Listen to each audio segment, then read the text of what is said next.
Read live. Okay. Okay. Are you recording now? Yes, perfect. Thank you. Okay. Well, good. I guess good evening for those in Europe and Africa, and good days for those in the Americas. This is the World Council of Civil Engineers webinar series that are being supported by the Standing Committee on Construction and by the representative of the Americas of the World Council of Civil Engineers. We have been doing this effort since May, and it's transmitted both through Zoom as well as YouTube. And for the future, the sessions will be available on YouTube or at the World Council of Civil Engineers website. Today, we have a very interesting and challenging presentation. We have architect Alicia Silvia Villanueva. She's an architect and also has a MBA in management of businesses. She is an expert in leads, and she's the founder of Revitaliza Consultores, which is a consulting firm in Mexico. She's a leader in lead certification, especially not only in Mexico, but also in the United States. She has worked in a numerous amount of lead projects in Mexico and as well as the United States. So we welcome architect Silvia Villanueva, and please, you may start your presentation. Absolutely. Thank you so much for inviting me. I feel very honored to be here. And what I'm gonna do today, this is me. I have so many certifications.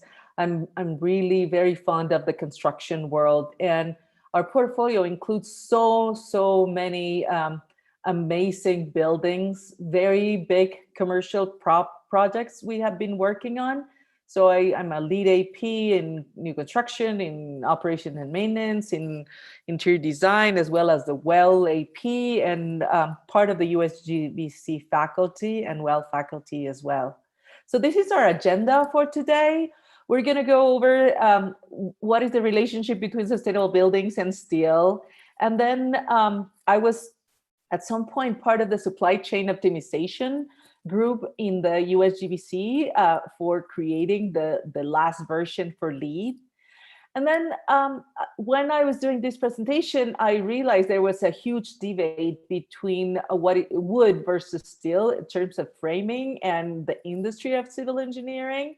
And then I will touch a little bit of the green building certifications that we've been working on and what are the focuses and how are we evaluating steel framing and how green do we think we is, and then how the steel industry interacts with the sustainable development goals.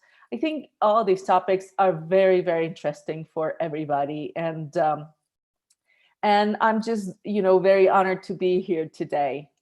So first and foremost, sustainable buildings and steel.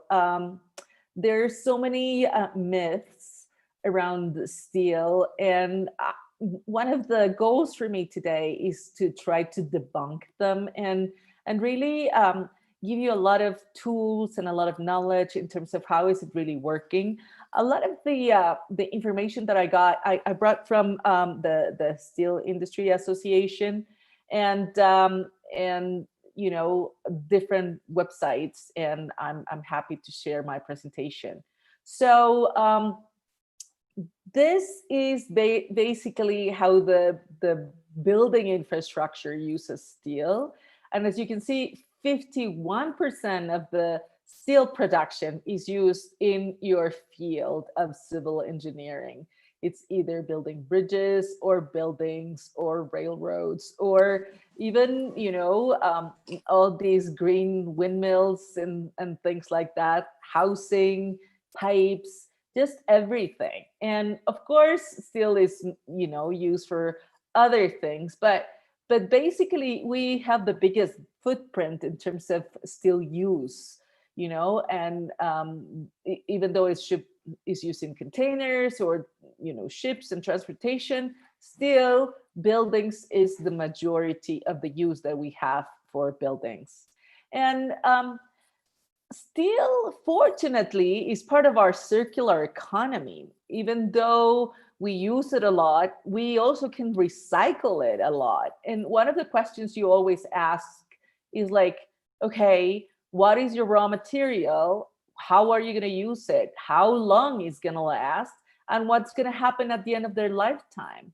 And we can say that, steel is very, very circular. We have been able to use it very efficiently, and we can basically, if you put down a bridge, you can basically put it little by little, even to the last nail, and we can reuse it again. We take it to the steel manufacturing plants, and you can just reuse it as if nothing, just to build new products without a problem. So this is very, very important in many senses. And this is the life cycle of steel. And this is very important for us in the sustainability world, because we really want to close that gap and really have an economy where the things don't go to waste. They basically can be reused. And steel is a very, very important part of the life cycle of our buildings, because especially with the commercial buildings, high-rise buildings, airports, and so many other things, steel is very, very important in the materials that we're using for our buildings. So what is up with the supply chain optimization of the steel? How is the steel industry optimizing what they're doing in terms of performing better?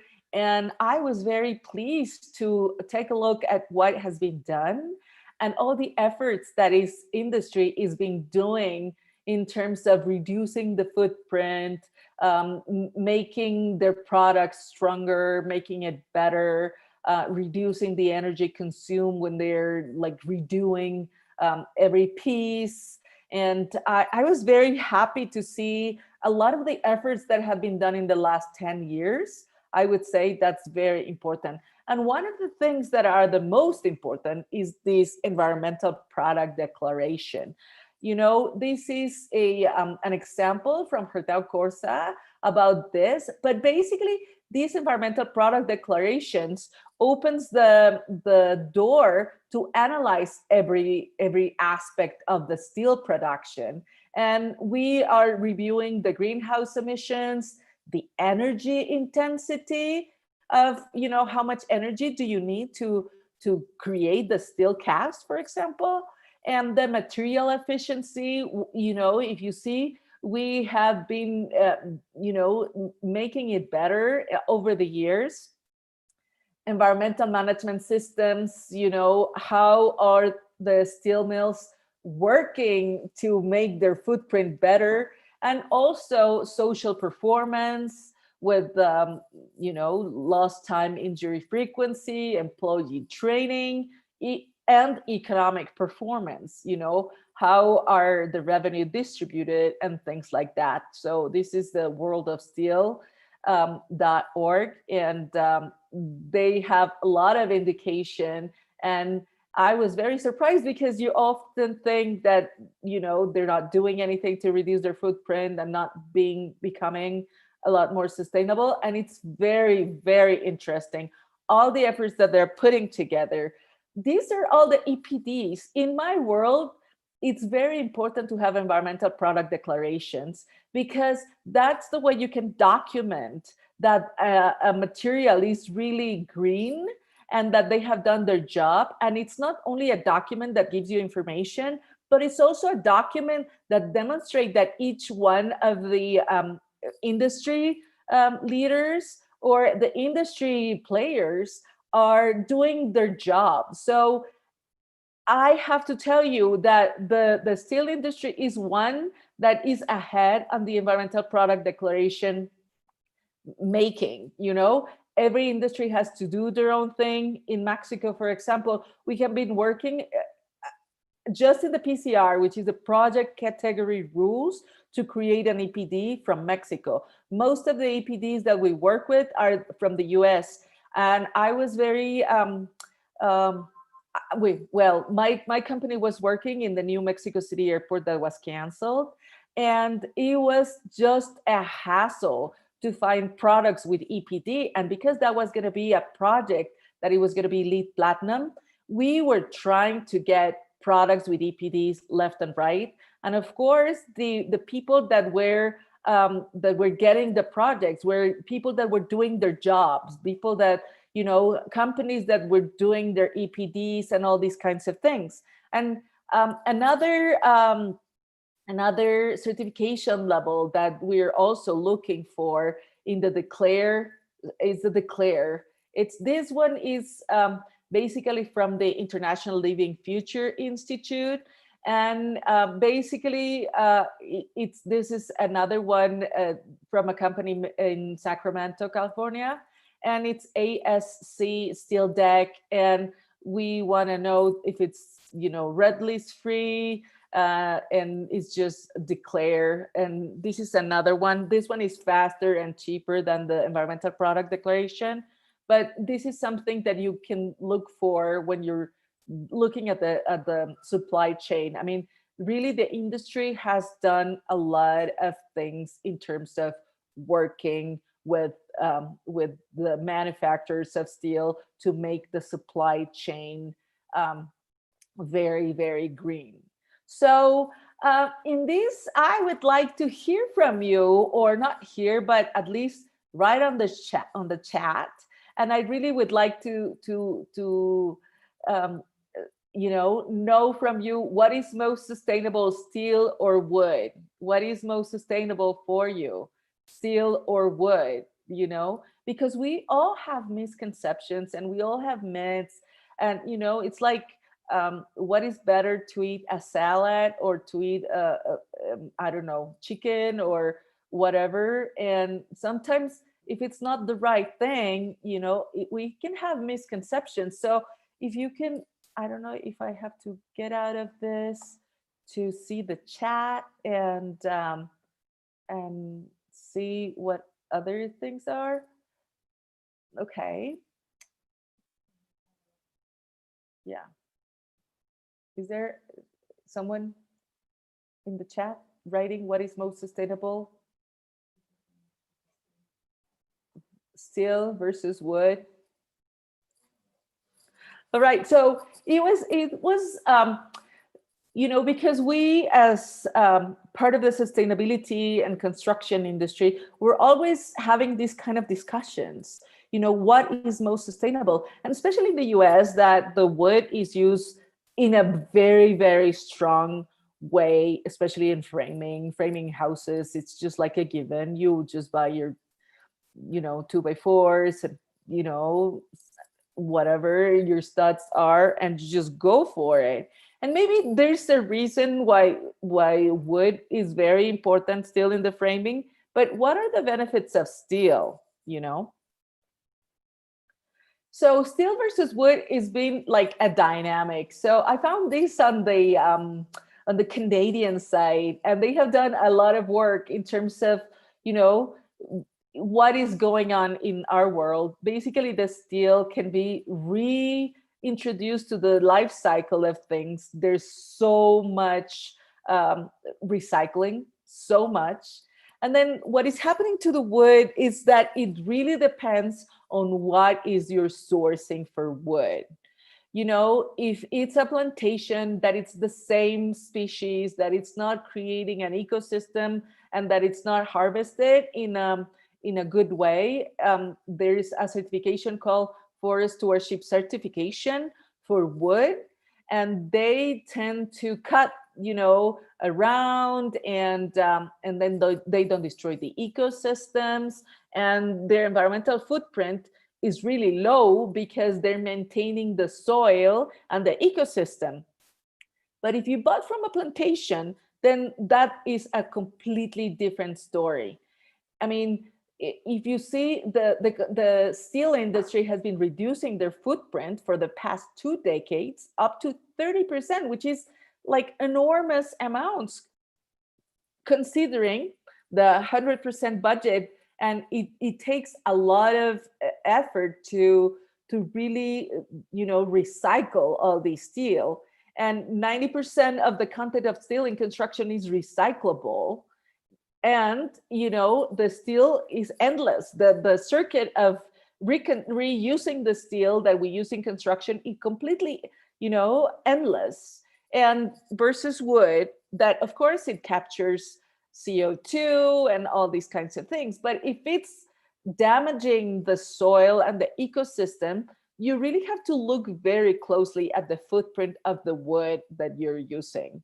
And it's not, everybody has their own um, perfect setting for being used. I think housing is still great for wood, although we're introducing more and more, especially on the plywood and all these engineering things. But if you want bigger spans and all that, of course, uh, the steel is a one thing that we can definitely use. And then we are really, that was kind of the introduction, for this topic that we're getting at. And green building certifications, what are we looking for in the civil engineering? Like for many many years, the civil engineers were like, okay, how can I contribute? And it's like, okay, you're part of the whole system. You just have to specify lean construction. You just have to specify or design a building that is very efficient. But we're like, putting energy in, and more than civil engineering, although it's extremely important, we're focusing on other areas. And I think now that we're completely analyzing the life cycle of the building, and we're analyzing waste, and we're analyzing other things, we're realizing civil engineering is like the most important in our building certifications. So it's not a given. We really have to think about this. And I'm gonna touch a little bit on some of the certifications. There are so many right now. Of course, the most important one is LEED certification, just because of the volume it has and the lobbying that it has. It's used in more than 174 countries. Of course, is the main one in Mexico. And then EDGE is another certification for the underdeveloped world, but it analyzes the carbon footprint of the materials that we're using. That's what I'm just going to mention. And whoever is in the Americas would be able to use this, and definitely using steel impacts EDGE at the EDGE score. Then BREEAM is used in Europe, and it's mainly used in the UK, but I've seen a lot of our consultants in Europe and even Turkey, it's very, very widely used. And then for the last one, we're going to analyze Living Building Challenge, which makes LEED and EDGE and BREEAM seems like a piece of cake, because Living Building Challenge wants to close the loop on everything, wants to be completely self-sufficient in energy, completely self-sufficient in water, close the loop on the material and waste, no waste whatsoever, and definitely want a zero carbon footprint. So analyzing what is the evidence of using steel on these certifications is very, very important. So in LEED certification, basically we want to use more steel on the EPD, on the demonstrating that selecting the materials that we're using it's very, very important. And also, of course, because we want a window wall ratio, we want more natural light, and the bigger spans that we got, the bigger natural daylight. And a lot of the things that I analyze, it's just more like, steel will give you points for the recyclable content. Yes. And then for the waste, there's very little waste when you're using steel. But I have to tell you that indirectly, you're helping very much that window wall ratio. And of course, when you have bigger spans, you can use more windows, and then we have more natural light, and that's very much linked to happier people, because looking at natural light is very much healthy for everyone, and it's helping us produce vitamin D, and it's helping us just to be happy in general. So how you put the steel and how you put the windows, it's very important for LEED, because energy efficiency is very linked. And I really want to emphasize the fact that with LEED we have a lot of systems that, even though they're not going to give you exactly 1 point for civil engineer per se, it's really going to account the efforts that you're doing towards the different things like energy efficiency, lighting, natural lighting, recyclability of the building. Once the end of the building, what ends of the life of the building, it's done. And all those kinds of things are definitely something that are accounted for.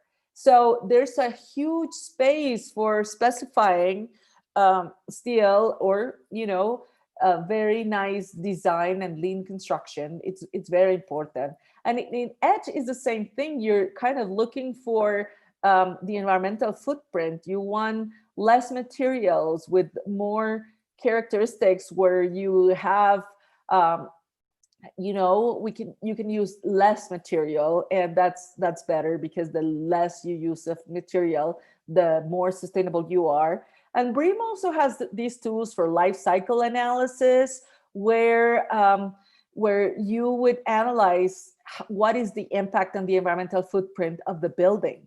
You really want to emphasize, pretty much like LEED, that you're very lean in what you're doing in terms of designing your building, and then the less material. And if you can put environmental product declarations, or you do a life cycle analysis, of course steel can last so much, in terms of life, in terms of years, in terms of so many things, because it's a very, if you keep it well, of course, you have to keep it maintained and avoid rust and all those kinds of things.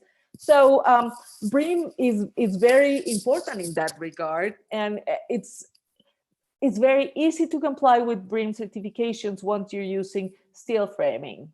And then Living Building Challenge, it's like the top of the line for certification. They really want regenerative design. Not only you do not damage where you are, but also you contribute to the common good and contribute to better air quality and better water and better energy for everybody. And you can not only be net zero, but they want to push you towards net positive, which is like a mind-blowing concept. But technology is advancing so much that we're now seeing proof of all the things that you can do in terms of that.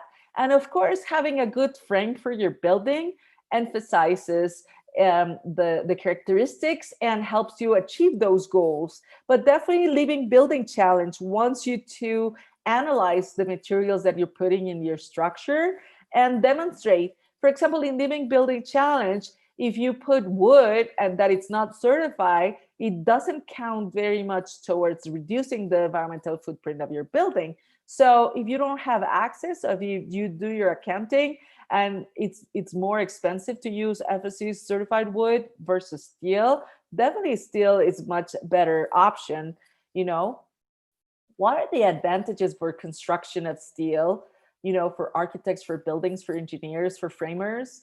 Basically, with the environmental product declarations, you can just enter to all the certification programs, as I was saying, but it's just very, very a strong building to ratio, strength to weight ratio, and now they're finding new allies and new ways of putting together. And just like wood, there are just now engineered wood, and it's very beautiful. With steel is the same, you're just finding new methods of working with steel and definitely using it to the best that they can. I don't know if anybody has any question here so far, and or you would like to add something that I missed. I know there's a lot of people that are very, very knowledgeable, and I don't know if someone has a comment or whatnot. No, I'll just wait. ¿Me puedes decir si hay comentarios en el chat? No. Okay, so as I've been talking about, the building is a summary of its components. And what I'm giving you here is just like the basic principles on how to think of, how are you contributing to the different certifications and the different part of the building certification. I was talking about EPDs, which is part of here in the third party verified certification products. We look if you're using wood for FSC certified wood. We're looking for floor score if you're using, any kind of flooring. You want to be sure that you're not, putting toxic chemicals into your environment and things like that. So basically, when you're interacting with green building certifications, you really have to ask, what is the impact on the environment? What is the impact on the life cycle of this building? Durability is one of the biggest concepts that we have in sustainability, and durability is very, very important for what we're doing. So we want high quality materials because we want this to last longer. And then we also have the health product declaration, which means that you don't have anything that it's damaging your health. And that's also very important for whatever we're doing in sustainable world. And then I want to touch very fast on the sustainable development goals, because the steel industry and has done a very, very good job on what are the sustainable development goals and what are we doing. And then, of course, we have health and safety and health. And that is a direct or an indirect contribution to the UN Sustainable Goals for the steel industry. Safe and health, we're promoting or fostering good health and well-being. We want a decent work and economic growth. And especially because the steel mills cannot be in cities. They have to be outside the cities because they can contribute to air pollution, although their techniques of decomposing the recycled steel is very, very very technologically advanced. They have to be in the responsible consumption and production, very important. And then value for stakeholders, that's another very important topic. When I was doing my MBA master, it was clear for everybody that if you had a business and you didn't produce value for the stakeholders, you were at fault. It's almost like criminal not to have a business and not produce money, right? So however, in the last couple of years, sustainable governance and social part of the business has also been part of the introduction of the stakeholders. It's not just the people that are putting money, but also where are you putting all these things? So good health and well-being, of course, quality education, because the steel mills definitely have to educate their workers and decent work, as we were saying, and industry innovation and infrastructure. Of course, that has been a very strong part of this. And reduce inequalities when you pay good salaries because you're doing well, you're having a company that can do that. And of course, it interacts with sustainable cities and communities, and its partnership with the goals, partnership for the sustainable development goals. So basically selecting steel or using steel because of the circular economy part of it, it's definitely something that interacts very well with the business building certifications.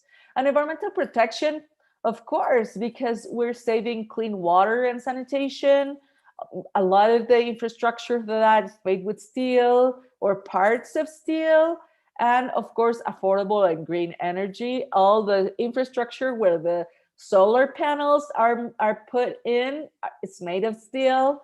So we we in the sustainable, we see these synergies between all the components and all the elements that we are looking into, and we definitely see what is going on with them. And of course, responsible consumption and climate action, these efforts that this industry is doing every time, to reduce their environmental footprint. And of course, when you reduce the environmental footprint, you foster life below water and life on land. And I'm not going to go through the whole thing because I really want to get onto the case studies, because those are really where the rubber meets the road and where everybody's going to have fun just seeing how these efforts and how these ways of using steel has really permeated, and how all these case studies have reached higher standards for LEED certification. Especially, I don't have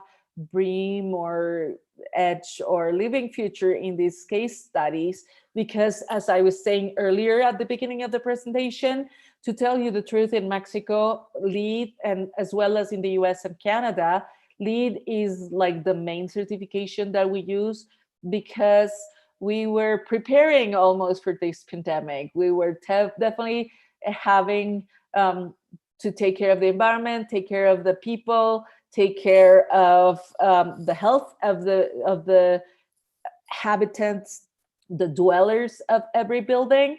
And that's why it's very, very important for us to feature these case studies. The first one is one that I love so much. We have been working in this building since 2012. So the inauguration, this is called Torre Mayor. It's in Reforma Corridor in Mexico City. And this is the business case that I'm going to talk about the most, because I was part of the certification for this building. But what I want to say is that this building wasn't thought, LEED was an afterthought. LEED, we had to go for LEED for existing buildings because in 2003, LEED was just beginning. Everybody thought that it was just a fashion, that green was going to pass, that nobody would care, and things like that. This is a Canadian company investing in Mexico City. Reichman International is owner of so many skyscrapers. And we were very happy when I met the director of operations for Torre Mayor, and they said, we build to the highest standards in the world. What is up with this certification? I think this will be super easy for us. And I have to say that even though it's a great building, we were able to add a lot of value with the certification. And that's very, very important, because leaders always want to enhance what they're doing. They want to be better every day. They have a growth mindset that is just making everything. What else that shall we do, And you can really see the first time that we certified, we only got 61 points. There was no platforms or things going on with this. And of course, this building, it's a special thing for civil engineers because it's designed to withstand 9 points in the Richter scale earthquake. So it's a masterpiece for earthquakes because we're a very heavy earthquake zone. It has withstand several earthquakes, and people are like, they know what to do. Their emergency preparedness is amazing. Whenever you are in Mexico City, we do constant visits to this building, and the way they're using their infrastructure, it allows them to have a lot of things that very few buildings have. And the interaction, because we didn't need it EPDs, but definitely their emergency preparedness is very important. And now it counts towards LEED certification because we have ARC reentry and all the protocols that they have follow for emergency. It's very important. This building, the infrastructure that it has, would not be so important if it wasn't so ready for earthquakes. And the sustainability, it was very important. For example, they didn't have um, um, water treatment plant. And if you're an engineer, you know that putting a water treatment plant into an already existing building with all the things that it has, it's like putting a sink inside of a porch.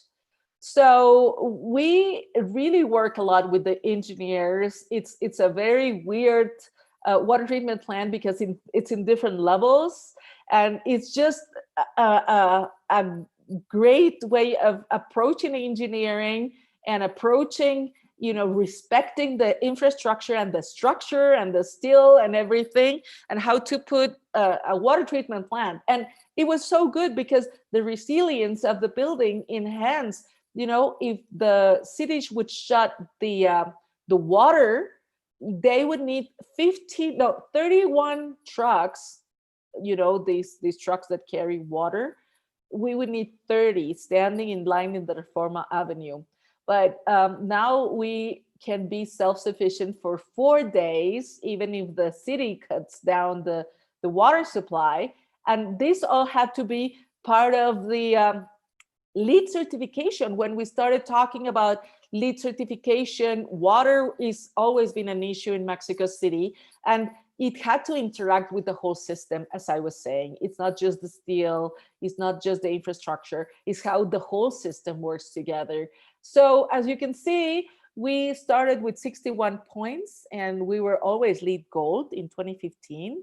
And in 2018, this is wrong. We are the date is wrong, but in 2018 we got the certification with 72 points. As you might know, every year you change the score, but we didn't certify. This year we got 81 points. So this is a building of leaders, and I love to present this case study for you. But we were very happy to interact with the system of this project. This is the Phillips Center for Sustainable Landscapes. And as you can see, this is LEED Platinum. This is LEED for new construction. And this is a project where it was an easy decision to go for steel because of its durability. We really wanted the project managers and the LEED consultants and everybody understood that the durability was of the most importance. And getting to LEED Platinum in things like that, it's a huge effort. I always say that, if you do standard practices for LEED, you can get to certified level if you just are good at your job. You just don't need to do anything else. If you are a little ahead and you want to very successfully run your business, then you get to silver. Gold is really for the people that are in the optimal conditions, and platinum is always for the ones that are the early adopters and the ones that want to push the bar. So why do these people decide to use steel instead of wood? Why are they choosing these materials? Because durability, because they work for what they're doing. So there's so many decisions, but basically what I'm saying is that LEED Platinum really challenges you. It's not just doing good business. It's really pushing the bar and helping everybody to go beyond. And then we have our own building that it's going to be our offices. We're doing 4 certifications.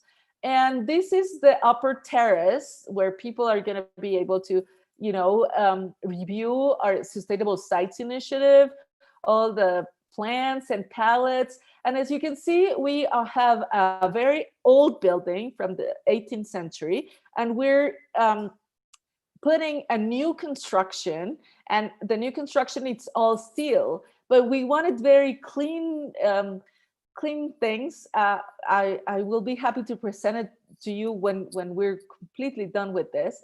But the civil engineer and the use of steel and natural materials, it's giving us a lot of points for the sustainable sites, which is another certification that we're using. That it's about the creating bio corridors for the whole ecosystem.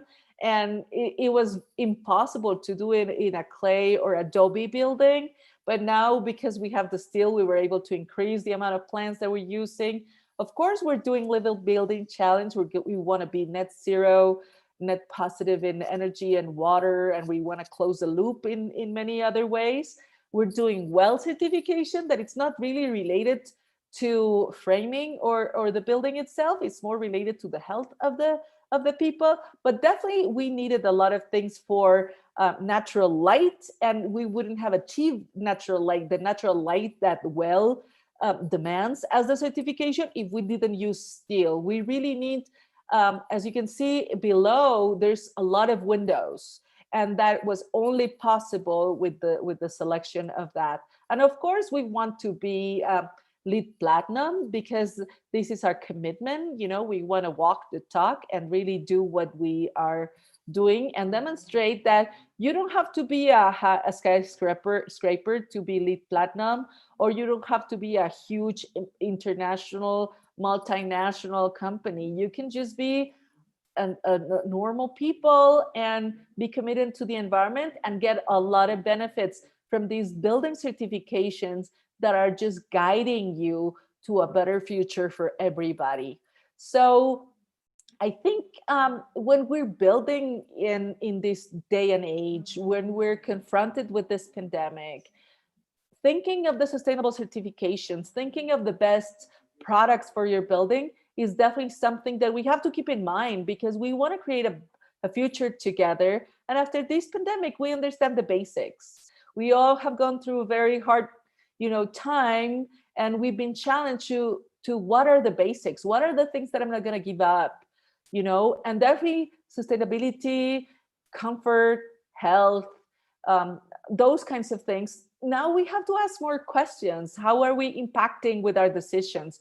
What are the decisions and materials impacting or making a better world? So this is it for today. I wanted to give some time for questions, and this is my information. In every case you want to be in touch, I'm very open, and I really would like to hear from you now in terms of what do you think about what I presented today? How does this interact with the profession that you have in the region that you are?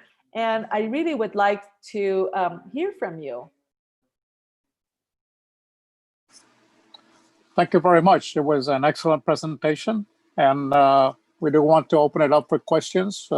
Anybody that wants to make a question, please identify yourself in the chat. Yeah, well, there's something from Eduardo Gomez. Still, you can reuse it. Yes, definitely.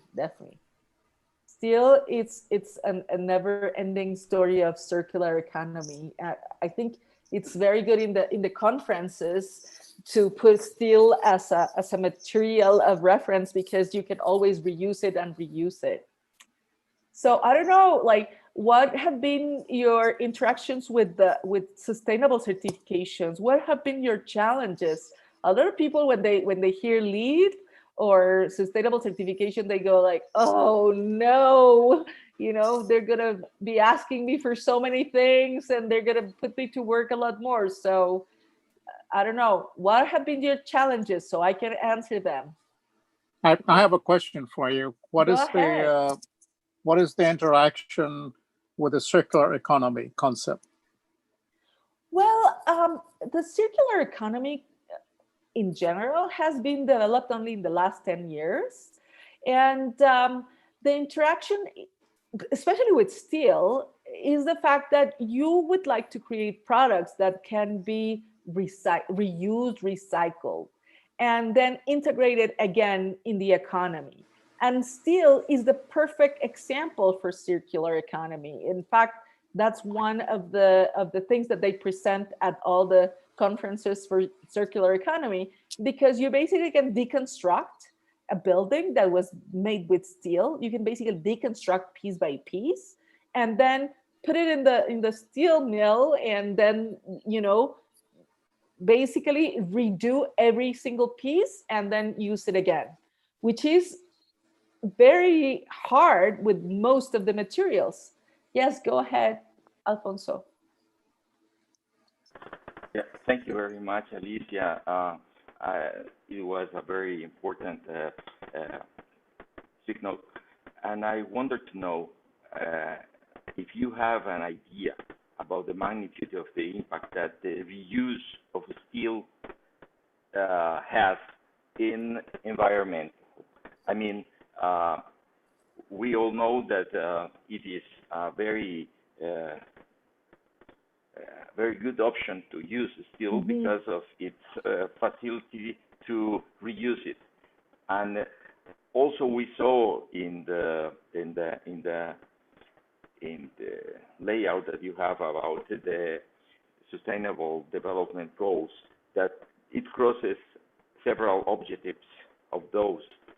So I really want to know if we know or we have some idea about the magnitude of the impact to reuse steel in other buildings. And thank you very much for the conference. It was very good for us. Thank you. Yes, you know, that was exactly my first question when I was invited to give this presentation. Like, oh my God, am I going to be contributing to an industry that it's very, oh my God, ¿me sacó? No. Oh, am I going to be contributing to promote an industry that is really damaging our planet? So I got into all these corporate, you know, associations and corporations, and I analyzed the one from the US and the one from Canada. And I mean, really, really happy to report that it's an industry that understood they had a problem because they had a very big environmental footprint, and they have been doing their work. I am very surprised. I am going to put some links to you to check that, but they have been doing a huge effort, not only company by company, but as an industry. And I'm very happy to report that they have been very successful. I mean, the amount of reduction of energy consumption of 30% is huge. You know, in buildings, when we lower the consumption of energy by 30%, then we're almost immediately in the gold level. You know, I have certified several manufacturing plants, and that is almost an unrealistic goal. For example, I certified Coca-Cola in Peru. I certified Landsteiner Laboratories in Mexico. I certify another company in Guadalajara for manufacturing. And the manufacturing process is so heavily invested on energy that we had to compare like a baseline with other companies similar, and even 5% we would have to be with, you know, innovation and all these kinds of things. So I'm reading these reports and then I'm verifying. We have been trained to read through the EPDs and understand what they say. You know, most people read to an environmental product declaration and they're like, oh my God, whatever they say, you know, I just put that document. So I was very surprised to see that they have been doing continuous improvement of the last 10 years. I'm gonna send you that link for steel, wordofsteel.org, and it's been amazing for me, especially. Go ahead, Alfonso. I want to focus on in this target. Do you think that the policies that different countries have about this whole environmental policies they have in extraction, in mining, about steel, is more relaxed in one than others? And it depends on what we're doing, because when you go to those kind of plants that you mentioned, Also, just as an example, when you go to a plant of cement, of Cemex, you can't believe that they are like a medical hospital because of the cleanest of the plant. So that happens in those kind of industries, but not in also that doesn't happen in all the mining, extraction, and all the places that recollect all the waste of steel. So Yes. do you have some numbers about that, some data about this? I have the data for the US, Mexico, and Canada, which means North America. And Mexico, for example, if we don't compare to the huge giants, Mexico, for example, has been doing a lot of efforts in that regard. So as a default, when you're using steel, you already account for 25% of recycled content, which is just as standard worldwide, even in Peru and Chile and Colombia and everywhere. Of course, the infrastructure, the innovation, all these kinds of things are very, very costly. So, but the industry is pushing towards that.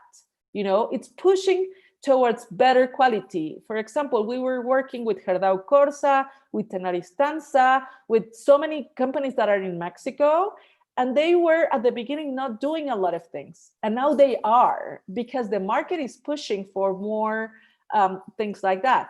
So when we were in Peru, there were not many options, but because we had to certify LEED, and that's why the role of the certification, it's not sustainability, but market transformation. The need, when we were doing Coca-Cola in Peru, we used a lot of steel, and there was no factory that could give us the environmental product declarations or the recycled content and things like that. We were looking for that. We were transforming the market just by saying, we're going to put this huge, requirement for your product. And if you're not green, you're going to be out of the market. So that's why the certifications are very much linked to this. And then also the commitments that everybody's doing. And of course, these are all aspirational. I mean, sustainability is a very aspirational thing.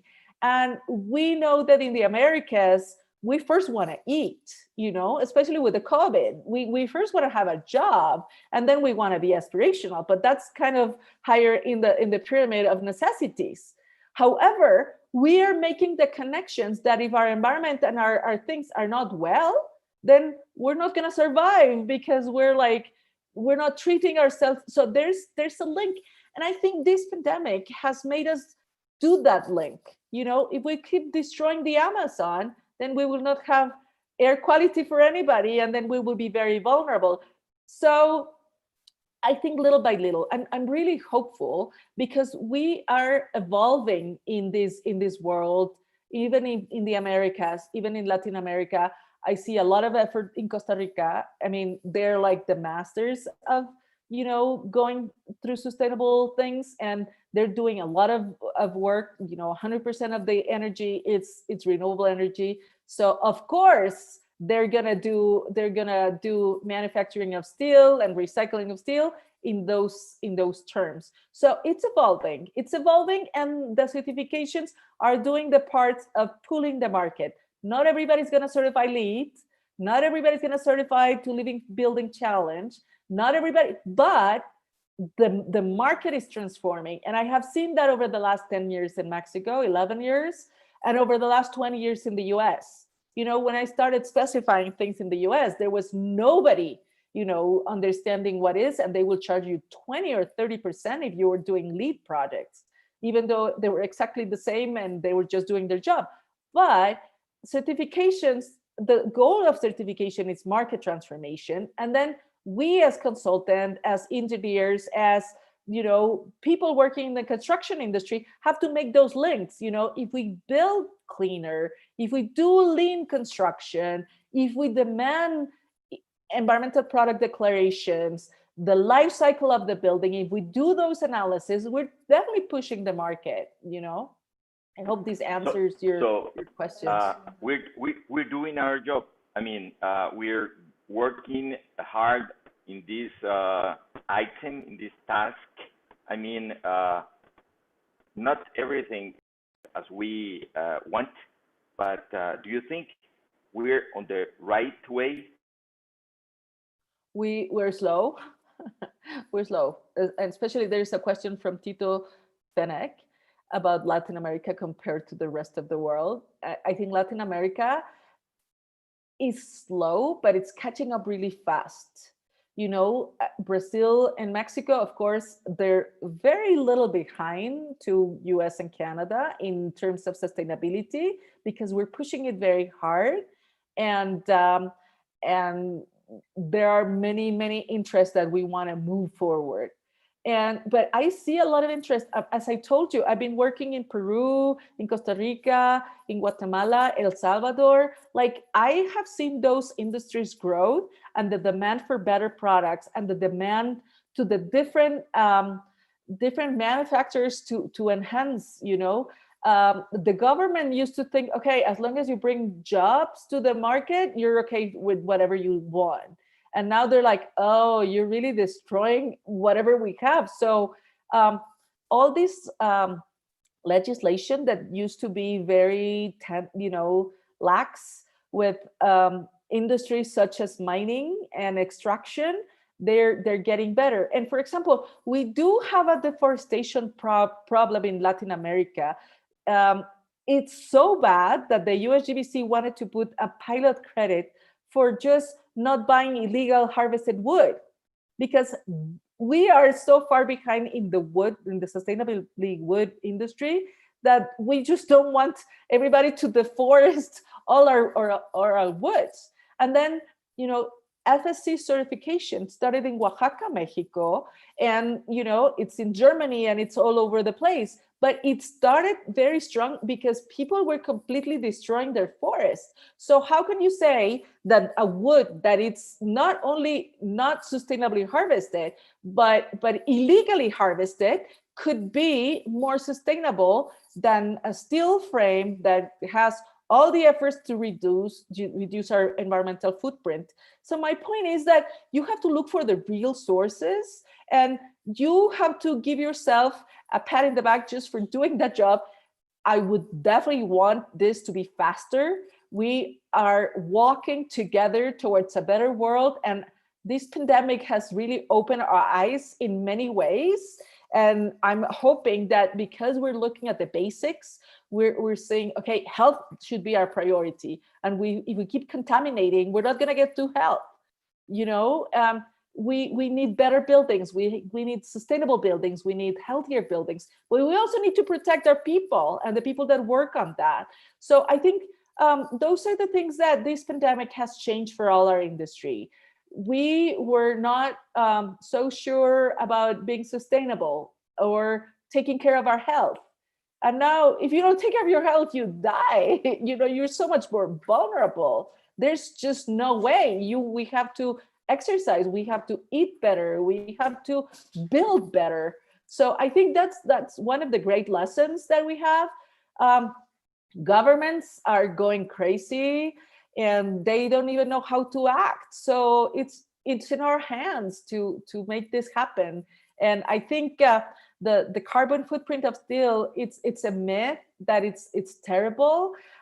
We have to start looking at who. I cannot say everybody is a saint, but I can also say that there are so many manufacturers that are doing their job, and we have to look for them and ask the other manufacturers that are not doing their job to move forward and take responsibility on making this a healthier planet. But you just have more tools now. You can look at their EPDs, you can look at more things, and I think we can all move the market and transform the market. Carlos, the steel engineering analysis and its certifications. What electronic instrumentation is used for your certification? In the commissioning, commissioning is part of the LEED certification and also well certification and also several other certification, but commissioning is really reviewing. They have all sets of procedures. They have all sets of electronic instrumentation. I would not want to, I don't have enough time to go through that, but you can definitely write me, and we have a lot of, I mean, we have a room full of equipment to verify so many things because we do commissioning. I think our time has come to an end. Thank you. Thank you. Thank you, Alfonso. I think our time has come to an end. I don't know if Emilio or Yuri, you want, Emilio, yeah. We have time. We don't have endless conference, but we don't have a limit time. I have a question, or maybe some thoughts on how to deal with it. Absolutely. How do you foresee and expect that that LEED certification could be included in the development of social housing, that is low-cost housing, when maybe the thought is that LEED makes the project more expensive versus the sustainability of that kind of projects? Yeah, so that's why they created EDGE certification, and I'm glad I presented that to you. EDGE certification is basically for low-income housing, and we have been using it in Mexico now. It's not been that long, but even with the EDGE certification, every certification has its own market. And LEED, I think, in my way of thinking, it's not for low-income housing. Even in Mexico, we have a whole program for low-income housing that is very successful. And sometimes it's, culturally terrible for some areas. But I think EDGE is a great certification for low-income housing. And it is now approved for low-income housing in the US and Canada. It didn't used to apply for US or Canada, but now it is. And it's basically just saying we're doing whatever we can. And with EDGE certification, you can even be zero carbon footprint. And the beauty of EDGE certification is that it has a like an Excel sheet, and you can put, okay, I'm doing this material, this thing, and then it doesn't only give you the cost, but it also gives you the carbon footprint or the environmental impact that you're using. And if that applies to a whole set of living dwellings, then you have a better tool that will help you reduce costs. I have seen a lot of projects when I was working in Seattle of low-income housing using LEED.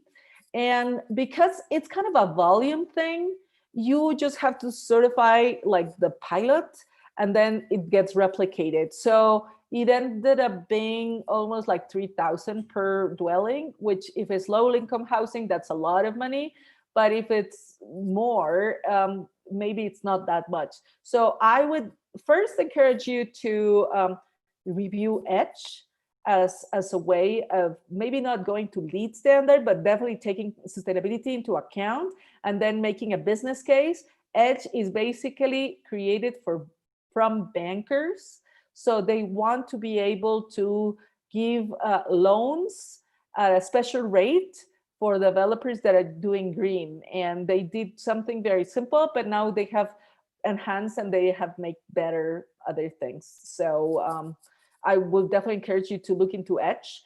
And then the next would be looking into LEED for housing, because it's a matter of volume. If you have more than 5 houses, then I think LEED, if you have more than 10 houses, it's a good option and it's not that expensive. And we have been trying to implement LEED in Mexico. Actually, we had a project in Venezuela that because of all the craziness, it got stopped. But we were doing really good with Venezuela, and they were able to get all the materials and things like that for LEED for homes. So it is possible to create LEED for homes. In Mexico, we have a huge gap for middle and high income houses, because the low income houses, they have a social program for the government, and we have the green hipoteca verde, which is green loans, and we have Eco House from another certification from Europe called Eco House. Yeah, I hope that answered your question. I don't know. I have another question. Oh, there's. Sure, Okay. absolutely. How do you say inserting? And I know it's hard to do it with the SDGs, but also with leads into the education process of professionals in architecture and engineering, which is probably maybe a challenge because you have got to convince the professors to include that as part of their curriculum. I think we have seen now even people from finishing high school taking the lead exam. Here in the conference is Fatima, and she's in charge of our education. It's usually professionals that get this certification, but I think this, just learning about lead, because it's the more robust and the one that applies most to the regions where we are. Just getting a lead certification while you're studying, it's an amazing letter of recommendation for getting into any company. I mean, we have seen our students getting the certification, finishing their university education, and then getting jobs immediately, versus the other ones that are not getting them, or people raising their salary because they have these certifications. Why are we not putting this process in the university curriculums? I don't know. We have done a lot of efforts, especially in Mexico. We're working with UNAM, we're working with Universidad de Anáhuac, we're working with Ibero, and several other places. And the students go crazy. They understand a more practical approach of whatever field they're in, even though they're civil engineers or mechanical engineers or architects or landscape, or even we have taught this in universities for lawyers, just to understand the implications of all the legal documents in construction, for liability, for lease agreements, for so many other topics and so many other branches of knowledge. The one thing that I love most about this certification is that it's a system, so everybody has a piece of the puzzle that can help enhance the certification process. For example, the lawyers or communications, people in communications, they really have to understand and learn what are the benefits of going through these certifications. So, as a company, we teach, we have an education platform in Spanish, but we teach a lot of companies on how to get their people, especially inspired, because as I was saying, sustainability is like aspiration, but when you can give yourself an inspiration that you're doing the right thing, you're not just building, but you're putting more things in the agenda for taking care of the environment. People give sense to what they're doing, and we have seen a lot of the benefits of just understanding and making sense. And of course, for example, mechanical engineer is just one part of architecture, is just one part, but you get empowered by understanding that your part is so important on making the environment better. I hope that answered your question, but we definitely need to put that into the curriculums of everybody's major. Well, the reason I ask you is because there are probably 3 areas of knowledge that I think we can say we're lacking in education of future professionals. The Absolutely. First one is ethics. Oh my God, totally. The second one is the environment. And the third one is sustainability. Yeah. And until we get the educational process to insert that as part of the overall teaching process of the professionals, then people are not going to think that way. I mean, we have been past, what, over 40 years of the environmental movement. We're still not there. Still We have not passed there. the issue about safety, Yes. more than 50 years, and we're not there yet. And we go about ethics, and we're not there yet. And unless you ingrain that into the process, I think the big challenge is, how can we get that into the universities? Right. I totally agree with you. And it's a matter of thinking that we're in a system, and we're not just technical people. We're also people. We need the ethics, we need the environment, we need the sustainability, because we're a person that needs to be developing all these skills to be a better professional. And I think some schools are trying to do that, but I'm really hoping that this pandemic, because it was so shocking for everybody, it's really shaking the tree for universities, for everybody. I don't know, how are you doing with this in your profession? I mean, the construction industry, because it's kind of a long term, at least the projects that we work on are huge. So like 2 or 3 years without getting out or not having occupancy, it's not that big of a deal, because the project is going to last 5 years anyway. But the considerations are changing. The world is changing. And what we thought that we had, the assumptions and the program is changing. So I think that's happening everywhere in the world. Whether it's from Costa Rica or Chile or Canada, we're all changing very, very big.